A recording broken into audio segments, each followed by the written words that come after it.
안녕하세요. 저는 최근에 임신을 해서 회사에 휴직계를 내고 지금 한창 입덧과의 전쟁을 치르고 있는 예비 엄마입니다. 입덧은 보통 사람마다 다 다르다던데 저는 어쩜 이렇게 운 없이 독한 입덧에 걸렸는지 모르겠어요. 안정기로 접어든 지금도 입덧이 전혀 나아지지 않아서 친정 엄마조차 난 안 그랬는데 넌 어쩜 그러니? 하시면서 안타까워하시고 남편도 회사에 반차를 내고 집에 와서 저를 살펴준 적도 여러 번 있습니다. 그래도 지독한 입덧 기간을 견딘 건 주위의 도움이 많아서죠. 특히나 도움이 되었던 건 친구들인데요. 대학 동기들이나 고등학교 시절 친구들이 찾아와서 위로도 해주고 또 먼저 결혼해서 엄마가 된 친구들은 자기들의 경험을 살려서 음식도 해주고 그랬어요. 그리고 또 한 사람, 저에게 응원이 되어주고 있는 분이 한 명 있습니다. 제가 언니, 언니 하면서 친언니처럼 따르고 있는 사람인데 벌써부터 아기 화장품에 산모 화장품, 튼살 크림 등을 한 알음씩 사다 안겨주고 제가 먹고 싶다는 건 다 해다가 줍니다. 언니 음식 솜씨가 기가 막히거든요. 입덧을 시작하자마자 얼마나 생각났는지 모릅니다. 생각난다고 하니까 다음날 바로 만들어서 가져다 주었고요. 저를 너무나도 사랑해주는 이 언니는 바로 제 전 새언니입니다. 네, 바로 제 친오빠의 전 아내 되는 사람이죠. 친구들한테도 아, 내 전 새언니야 라고 하면 다들 토끼 눈을 뜨면서 뭐라고? 내가 잘못 들은 거 아니지? 하며 되묻고는 세상에 할리우드다. 아이고 두야 하면서 감탄을 합니다. 와, 세상이 아무리 변했다고 하지만 너처럼 전세 언니랑 언니 동생 먹고 친자매처럼 지내는 경우도 드물겠다 야. 하긴 저도 따지고 생각해보면 참 신기한 관계예요. 심지어 언니는 저희 엄마하고도 아직도 친하게 지내니까요. 다만 호칭이 어머님에서 이모로 바뀌었을 뿐이죠. 언니가 이혼한 후에 엄마가 이제 어머님 아니니까 어머님이라고 안 해도 돼. 라고 하셨는데 언니가 그럼 이모라고 부르죠 뭐. 하고 시원시원하게 호칭을 바꿔버렸습니다. 저희 아빠한테도 아직도 아버지 그렇게 부르고요. 이런 기가 막히고 어떻게 보면 웃긴 관계가 된 이야기를 해보자면 조금 복잡해요. 사실 지금이야 편하게 웃으면서 잘 지내고 있지만 언니도 저도 엄마도 마음고생이 다들 많았어요. 정말 얼마나 마음고생을 했는지 모릅니다. 그 일을 겪으면서 세상에 정말 짐승만도 못한 인간들이 많구나 하고 느낀 적도 한두 번이 아니었고요. 저희 가족은 아빠, 엄마, 오빠, 그리고 저 이렇게 4명으로 이루어진 가족이에요. 다른 가족들과 다를 것 없는 평범한 가족이었고 부모님은 부유한 분들은 아니지만 맞벌이를 하시면서 열심히 저희를 키우셨어요. 아빠도 엄마도 저와 오빠를 충분히 사랑해 주셨고 표현도 많이 하셨습니다.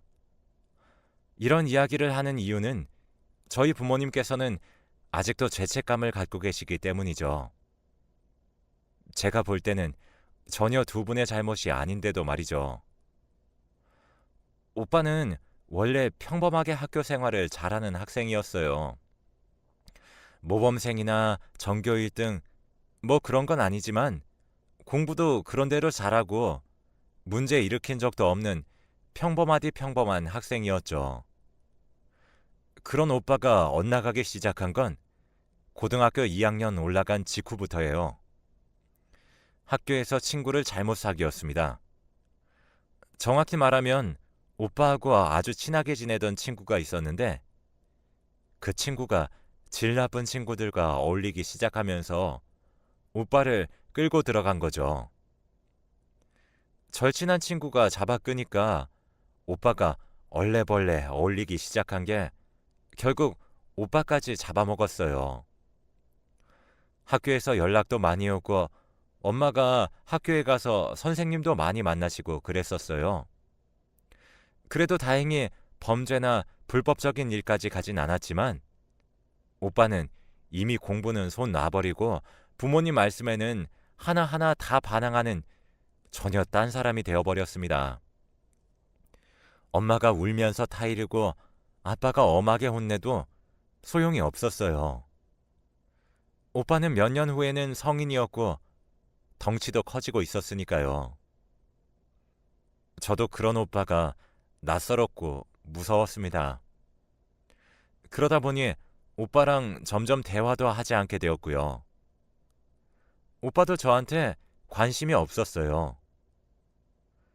고등학교 3학년이 되자 학교에서는 강경하게 오빠와 오빠가 어울리는 무리들을 대처했고 결국에 그 무리는 말하자면 해체가 되었습니다. 심한 학생들 중에는 전학을 간 사람도 있었다고 해요. 그리고 그때를 기점으로 오빠와 오빠 절친도 얌전하게 학교 생활을 하게 되었어요. 애초에 둘 다 주체적으로 이끄는 애들은 아니었으니까 금방 얌전해지기는 하더라고요. 그런데 성적은 이미 바닥이고 좋은 대학을 갈 성적이 나올 리가 없죠. 다행히 고등학교 1학년 때 정상적으로 학교 생활했던 기록을 어떻게 잘 포장해서 지방의 한 전문대에 가게 되었어요. 대학 생활을 하는 동안에는 크게 문제 일으킨 것도 없었고 그냥저냥 생활 잘하는 것 같았죠. 성적이 뛰어나거나 그런 건 아니지만 그래도 학교에서 잘릴 정도는 아니었으니 계속 다닌 거겠죠. 오빠가 졸업하고 나서 저도 대학을 갔습니다. 저는 4년제 대학에 진학했어요. 그리고 1학년 때 선배였던 현재 남편을 만나서 연애를 하게 되었고요. 부모님은 또 다른 고민이 생겼습니다. 오빠가 졸업 후에 말 그대로 집에 눌러 앉으면서 놀고 먹는 거예요. 오빠는 시력이 아주 나빠서 군대도 가지 못했습니다. 아빠는 신검 결과만 정상이었어도 군대라도 집어넣었을 텐데 라고 하셨어요. 아빠가 졸업했으면 일 구해서 독립해라 라며 강하게 말씀하신 적도 여러 번이었지만 오빠는 네네 이렇게 대답만 할 뿐 일을 구할 의향이 전혀 없어 보였어요. 용돈이 필요하면 단기 아르바이트를 몇 번 하는 것도 같았는데 어째 제대로 된 일은 구하지도 않더군요. 너 여기라도 취직해서 일해라. 아빠가 아는 최후 통첩이고 여기서 일 안 할 거면 집에서 나가라. 어느 날 아빠가 오빠에게 하신 말씀이었어요. 제가 대학교 4학년 때 일이었죠. 아빠는 아빠 대학 선배를 통해 어찌저찌 일자리를 구해오셔서 오빠에게 당장 내일부터 옷 차려입고 출근하라고 하셨어요. 어떻게 보면 아빠의 인맥발로 들어가게 된 회사지만 그렇게 해서라도 아들을 백수로 내버려 두기 싫으셨던 아빠 마음도 충분히 이해가 갔어요. 네가 안 구하니 내가 구해왔다. 이러면서 일하라고 강하게 말씀하시는 아빠 때문에 오빠는 결국 아빠 선배 되시는 그분의 사업체에서 일을 하게 되었습니다. 아빠의 눈치가 보여서 그런가 의외로 얌전히 출근도 잘하고 한번 일을 시작하니까 착실하게 잘 다니기 시작하더라고요. 저렇게 일하다 보면 언젠가 꼭 더 성실하게 일해서 사람답게 잘 살 거야. 엄마는 오빠를 믿어. 그래도 학창 시절을 그렇게 놀았는데? 그래도 엄마한테는 자식이잖아. 엄마는 내 자식이 애초부터 천성이 나쁜 애라고 믿지 않아. 엄마의 말이 그렇게 시원치는 않았지만 저도 당시 졸업을 앞두고 취업 준비로 바빴고 엄마의 희망적인 마음을 깨고 싶지 않아서 오빠 얘기는 거기서 멈추었습니다. 당시 오빠랑은 거의 남이다시피 얘기를 하지 않고 서먹함의 끝을 달리는 사이기도 했고요. 그래, 일하다 보면 성실하게 사람 되겠지 하면서 그냥 넘어갔었어요. 저는 대학교를 졸업하고 나서 한 기업에 취직했습니다. 남편은 졸업 후에 현역으로 입대해서 복무를 시작했고요. 제가 내가 먼저 열심히 벌어놓을게. 제대하고 오빠 취직하면 결혼하자. 라고 했더니 남편이 난 진작에 적금 들어놨어. 하더라고요. 그렇게 저희는 결혼을 약속하게 되었죠. 이미 서로 부모님들께도 인사드린 상태였고 저희 부모님도 남편을 좋아하셨어요. 저도 시부모님께 처음 인사드렸을 때부터 좋게 봐주셔서 따로 인사도 드리고 종종 뵈었었고요. 그러던 어느 날이었습니다. 아마 제 기억에 남편 제대하기 정말 몇 주 전이었던 걸로 기억하고 있어요. 아버지, 엄마, 저 결혼하겠습니다.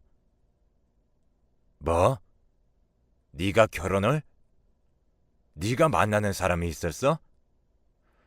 네. 길게 만나진 않았지만 저랑 잘 맞고 좋은 여자예요. 결혼하겠습니다. 오빠가 난데없이 결혼 선언을 했습니다. 진작에 연애 사실을 밝히고 만나던 저와는 다르게 오빠는 자기 연애사나 만나는 사람에 대해서 아무 말도 하지 않고 있었거든요. 그저 얌전히 회사나 다니면서 일하는 줄 알았던 아들이 갑자기 며느리를 데려오겠다고 하니까 부모님은 당황하셨죠. 아니, 나는 물론 결혼이 나쁜 건 아니지만 당연히 시영이가 먼저 갈 줄 알았는데. 요즘 세상에 뭐 그런 걸 따지냐면 그래도 제가 먼저 가는 게 어르신들 보기에도 더 좋겠죠. 동생보다 오빠가 먼저 가는 게 낫잖아요. 이상한 논리긴 했지만 아빠는 저놈이 그래도 가정 이루려고 하는 거 보니까 철이 좀 들긴 들었나 보다. 대책 없이 결혼하겠다고 하진 않겠지? 라고 하셨어요. 그러면서 상견례 날을 잡으라고 하셨고요. 상견례 필요 없어요. 그냥 저희 집 초대해서 식사하고 인사하면 돼요. 그 친구 부모님이 두 분 다 어릴 때 돌아가셔서요. 엄마는 당황한 표정을 지으시면서 그럼 집으로 날 잡고 데려오라고 하셨어요. 며칠 후에 오빠로부터 문자가 와서 그날 저녁 식사에 제 새언니가 올 거라고 했습니다. 저는 괜히 긴장이 돼서 퇴근 시간이 다가와도 기분이 썩 가볍지 못했습니다. 집에 가서 엄마 상 차리는 것부터 도왔어요.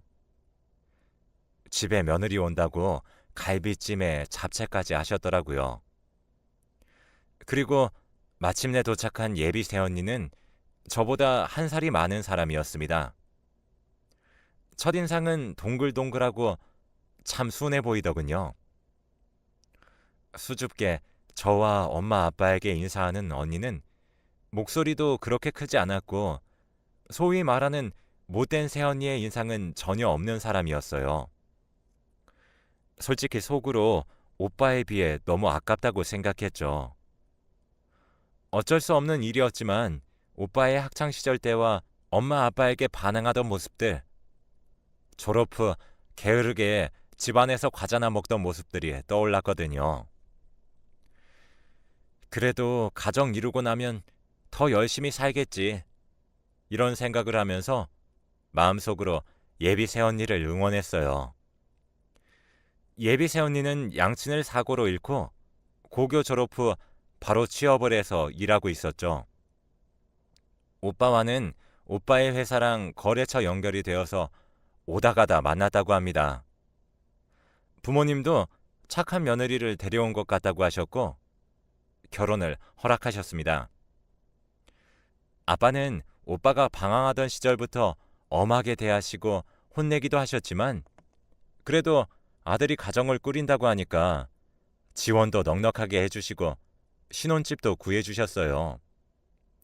결혼식도 예비 새언니의 가정 사정상 크게 올리지 않았고 작은 식장에서 조촐하게 올렸어요. 언니와 오빠는 저희 집 근처에서 멀리 안 떨어진 곳에 살림을 차렸고요. 새언니하고는 사실 처음에는 어색했습니다. 아무래도 오빠랑 저의 사이가 서먹하니까요.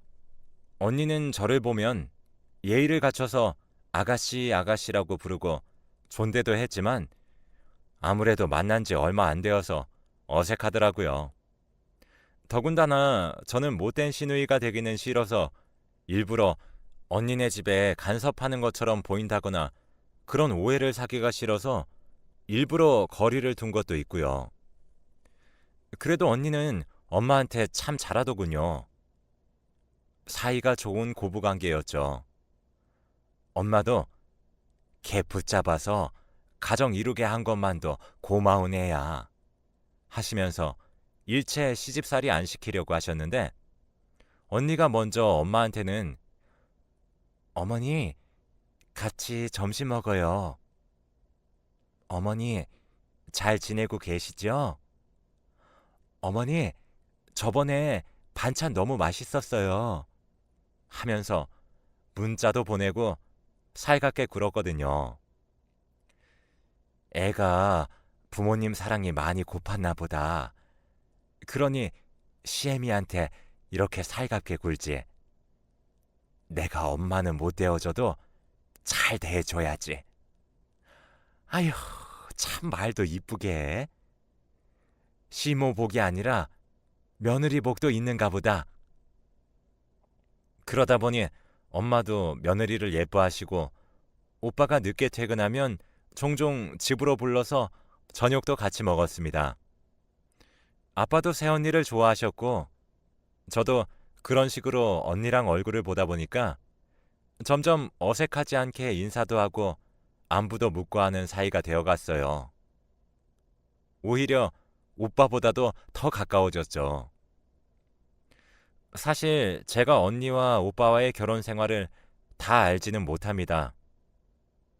말씀드렸다시피 오빠와는 서먹서먹해져 있었고 저도 곧 남편이 제대하고 회사에 취직을 했거든요.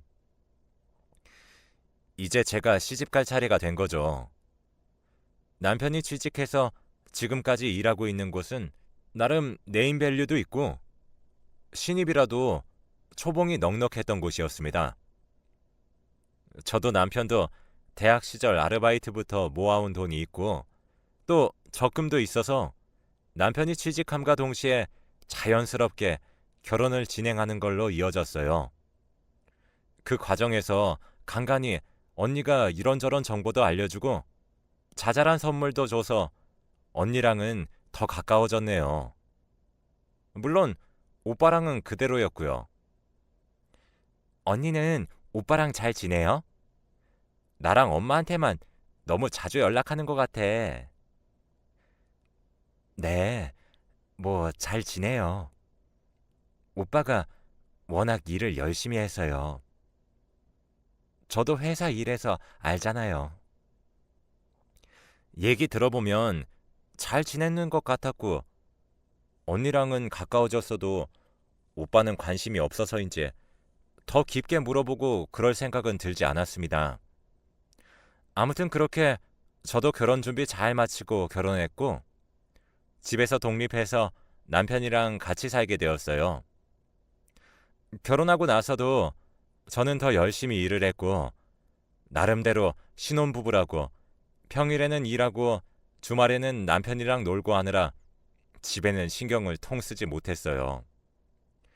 부모님께도 간간히 안부 전화나 문자만 드리고 예전처럼 많이 얼굴 뵙지도 못했고 언니랑은 더더욱 보지 못했죠.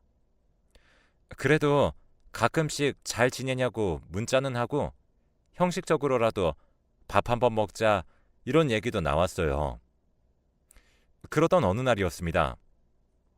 제가 첫 결혼 기념일을 한 달도 채 남겨두지 않은 시점이어서 그날 뭐 할까 이렇게 행복한 고민을 하면서 지내던 때였어요. 회사에서 일을 하고 있었는데 갑자기 전화가 오더라고요. 여보세요? 네, 혹시 김명숙 씨 보호자 되시나요? 네, 저희 엄마신데요. 지금 김명숙 씨가 교통사고를 당하셔서 응급실 이송되고 계세요. 저희가 병원 알려드릴 테니까 그쪽으로 오실 수 있으세요? 정말 그 말을 듣고 정신줄을 어떻게 잡았는지 모르겠어요. 넋 놓고 있는 저를 회사 선배 언니가 잡아 흔들면서 정신 차리고 얼른 가보라고 가방을 챙겨주었고 저는 혼이 나가서 가방을 챙겨 회사를 빠져나가 택시를 금방 잡고 병원으로 출발했습니다. 택시 안에서 남편에게 전화해 상황을 얘기하면서 울음을 터뜨렸죠. 남편은 저를 달래면서 자기도 금방 가겠다고 걱정 말라고 해주고 제 모습을 보신 택시기사님도 아유 어쩌나 이봐요 아가씨 울지 마요. 내가 금방 갈 테니까 정신 단단히 차려야지 하시며 속도를 높여주셨어요. 응급실에 도착하니까 난리통이었습니다. 알고 봤더니 그 대낮에 졸음운전자가 사고를 내서 몇 중 추돌 사고가 나서 환자가 한꺼번에 많이 발생한 모양이었어요. 여기저기 우는 보호자들과 환자들이 있었고 저는 엄마를 찾기 시작했습니다. 피가 모자라요. 수혈이 필요한데 혹시 혈액형이 어떻게 되세요? 간신히 찾은 엄마는 피가 필요했습니다. 그러나 저는 엄마에게 피를 줄 수 없었습니다. 엄마는 O형이었고 저는 아빠를 닮아서 A형이었거든요. 오빠도 저와 같았고요. 엉엉 울면서 어떻게 해야 할지 생각하다가 남편에게 전화를 걸었어요. 하지만 남편도 맞지 않더군요. 그러다가 생각난 사람이 바로 새언니였습니다. 언니에게 전화를 걸었더니 한참 후에 받더라고요. 언니는 우는 제 목소리를 듣고 놀라더니 제가 사정을 설명하자 잠시만 기다려달라며 전화를 끊었어요. 조금 뒤에 언니에게 문자가 왔더군요. 내가 O형이에요. 아가씨, 내가 금방 갈게요. 걱정 말고 울지 말고 기다리고 있어요. 라고 말이죠. 정말 그 기다리는 시간이 2000년 같이 흘러가고 30분이 거의 다 되어서 언니가 도착했어요. 그런데 저는 깜짝 놀랐습니다. 언니가 경찰관의 손에 한쪽 팔이 잡혀서 들어왔거든요. 언니 옷차림도 온통 검은 옷에 검은 모자까지 쓰고 있었고요.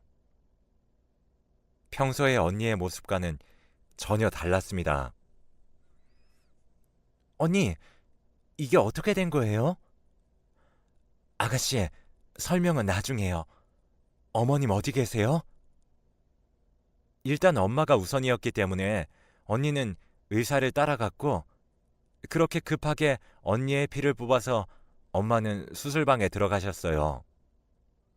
남편과 아빠가 도착했을 때 엄마는 수술방을 나오셨고 무사히 수술이 끝났다는 소식을 듣자 저도 언니도 모두 안도하며 눈물을 펑펑 쏟았습니다.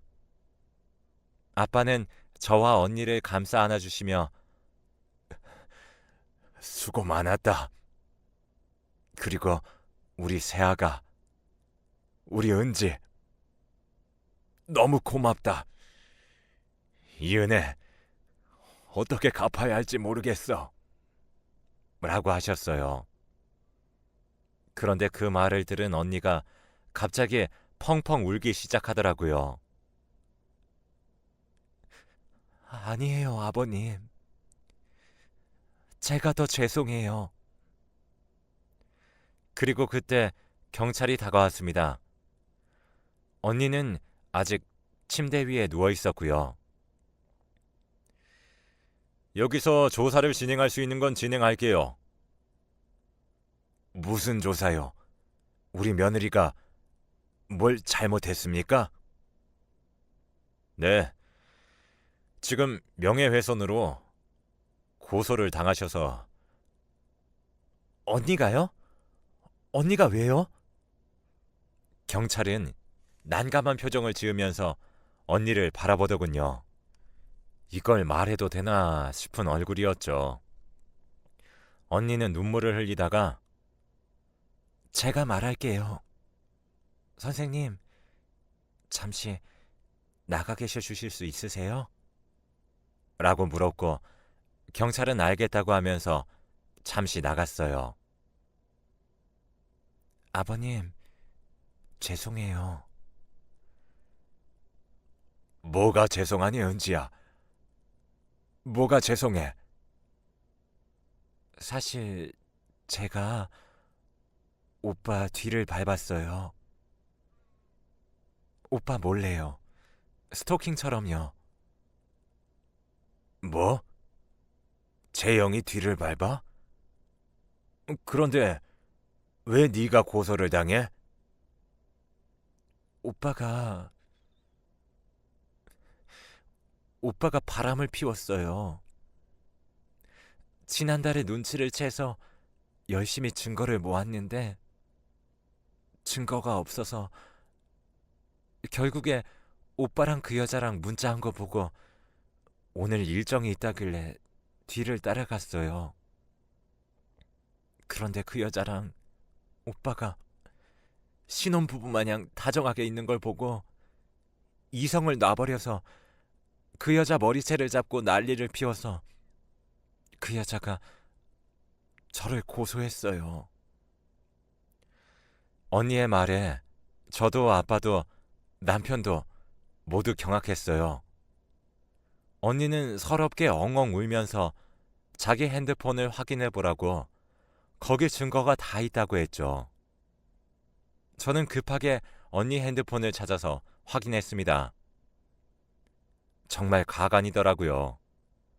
당당하게 그 상간녀랑 셀카를 찍고 문자로 온갖 미러를 속삭이고 이딴 인간이 내 오빠라는 걸 믿기 싫을 만큼 더러운 증거들이었습니다. 하지만 가장 화가 나신 건 아빠였어요. 분수에 넘치는 착한 아내 맞았으면 모시고 살아도 모자랄 판에. 뭐? 바람을 피워? 이 자식 어딨어? 오빠는 그 여자랑 경찰서에 있어요. 아가씨 전화 받고 제가 경찰분들한테 빌었어요. 어머니만 제발 살리고 오게 해달라고. 피가 저랑 유일하게 맞아서 제가 살려야 한다고요. 이 짐승만도 못한 놈. 지혜미가 죽어가는데 지는 바람난 여자 끼고 경찰서에서 기다리고 있어? 지금 당장 가야겠다. 거기 경찰 선생, 우리 며느리는 내가 데리고 갈 겁니다. 희영이 너는 김서방이랑 엄마 지키고 있어. 아빠, 언니도 아직 쉬어야 되잖아. 그냥 그 자식 보고 오라 그래. 저도 화가 나서 소리쳤고 중간에 끼신 경찰분만 난감해지셨어요. 어쨌든 언니는 지금 고소를 당한 상태니까요. 언니가 회복해야 한다는 걸 참작해서 다행히 며칠은 시간을 벌 수 있었어요. 엄마는 그 사이에 의식을 찾으셨지만 충격을 받으실까봐 일단은 오빠 이야기를 절대 하지 않았습니다. 아빠는 그 사이에 아는 지인과 인맥을 총동원해서 유능한 변호사들을 만나고 다니셨고요. 그 중에 아빠가 판단하셨을 때 가장 사람이 괜찮아 보인다는 분을 언니의 이혼소송 변호사로 붙이셨어요. 아빠, 괜찮아? 세상에 아들 이혼소송 거는 아빠는 아빠밖에 없을 거야. 그놈은 내 아들 아니야. 내 자식은 희영이 너 하나야. 참을인 자 3번이면 살인도 면한다고 하는데 내가 그놈 학창시절부터 참았어. 어디 감히 그런 착한 아이한테 그래? 위자료도 두둑히 받아내게 할 거고 상간녀 그 여자도 은지 고소한 것 가만두지 않을 거다. 언니 앞에서는 당당하게 큰 소리 쳤던 것 같던데 저희 아빠를 보니까 오빠고 그 여자고 둘 다 아빠 앞에서는 벌벌 떨더라고요. 역시 오빠한테는 저희 아빠가 가장 무서운 존재였던 것 같네요. 어차피 저럴 거면 왜 바람을 피우는지 한심하기만 했습니다. 아저씨, 저 이 오빠 유부남인 거 모르고 만났어요. 저도 피해자라고요. 모르고 만났으면 유부남인 걸 알았을 때 그쪽이 창피한 짓 한 줄 알고 죄송합니다. 이렇게 고개 숙여도 모자랄 판에 감히 우리 며느리를 고소하려고 해요? 말이 되는 소리를 해야지. 그쪽도 상간녀로 혼인 파탄에 책임 소송 걸 거니까 알아서 잘들 변호사 구해나 봐요. 아빠, 아니 아버지, 진짜 잘못했어요. 제가 잠깐 미쳤었나 봐요.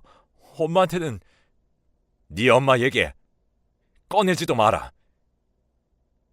너는 이제 내 아들 아니다.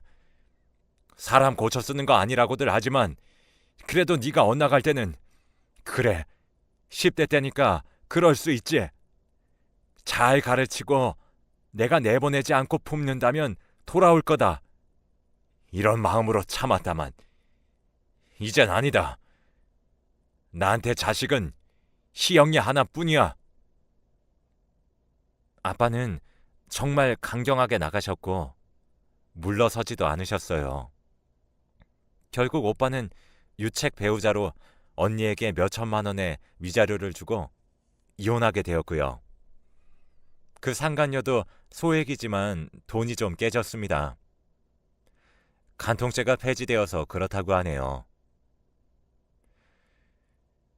이제 마음 편하게 살아. 너 아직 젊어서 좋은 남자 만날 수 있어. 마음고생 다 잊고 내가 이렇게 사과할 테니 우리 잊고 살거라. 어머니, 저 어머니 못 잊어요. 엄마 없는 제게 엄마같이 대해주셨는데 어떻게 잊어요?